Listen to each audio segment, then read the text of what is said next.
Have you ever had a gardener and felt let down?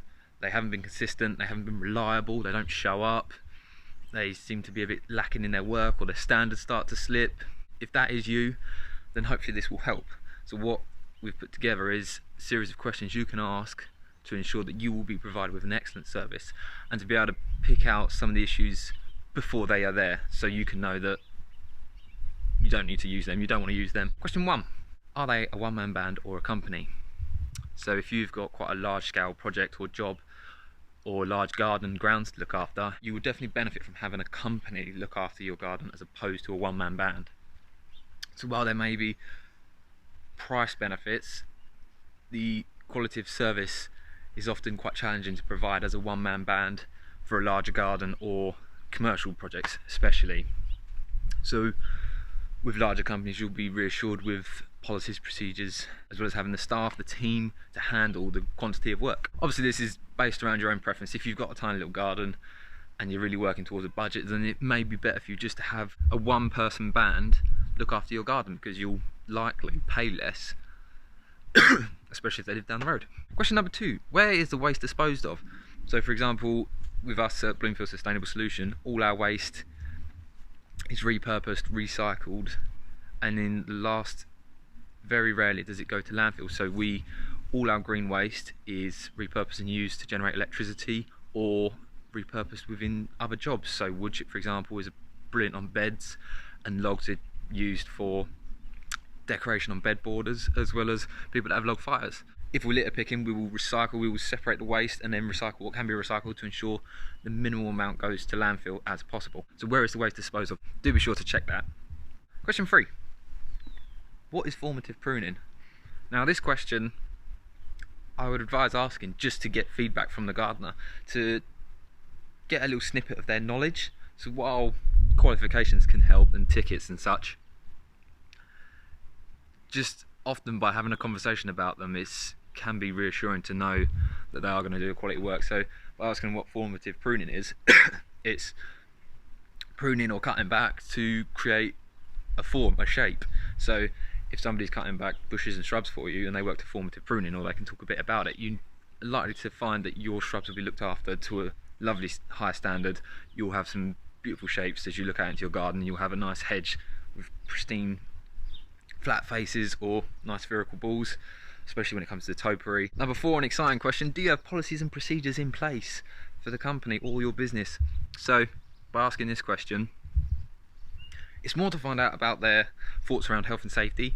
So again, this is where you'll benefit from having a company rather than a one-person band, because they will have policies and procedures in place for health and safety, for the environment, as well as interface with vulnerable individuals.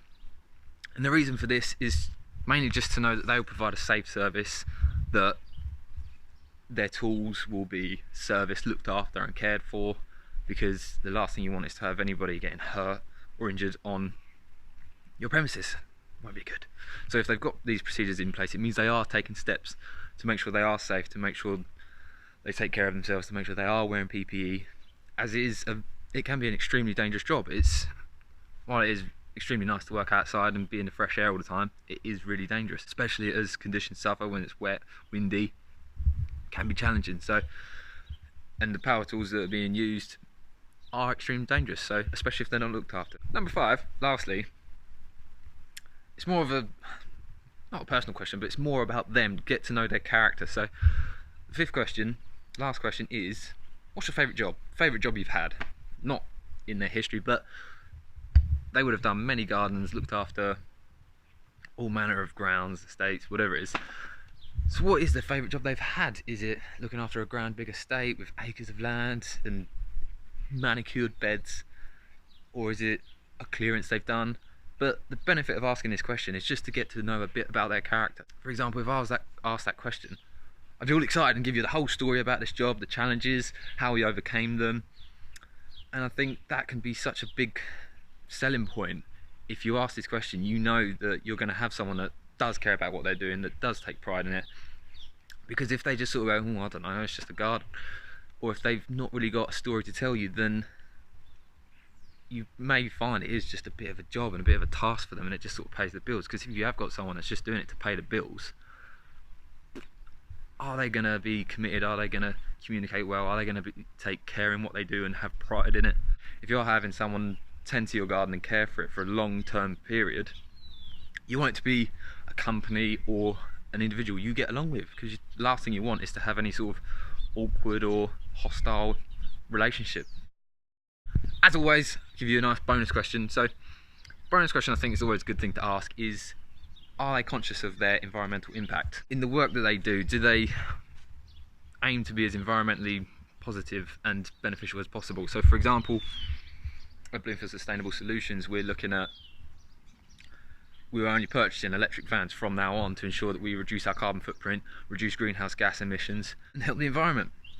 We, as I've mentioned about waste, it's recycled, it's repurposed, as well as in our method of practice, we'll aim to use the most efficient route and always look to reduce the mileage we do, to reduce, again, fuel emissions, reduce wear on tyres, that reduces microplastics being released onto the ground and flushing away into the sea. Another change we're making, we're gradually moving all our tools over from two-stroke to battery powered, and then with the aim is to have them then generated or charged up through solar power, so that again it's more economical, it's more environmentally friendly, so we stop using petrol and it's safer to use for the teams. There you go, there's your five questions plus a bonus to ask any gardener before you let them work for you.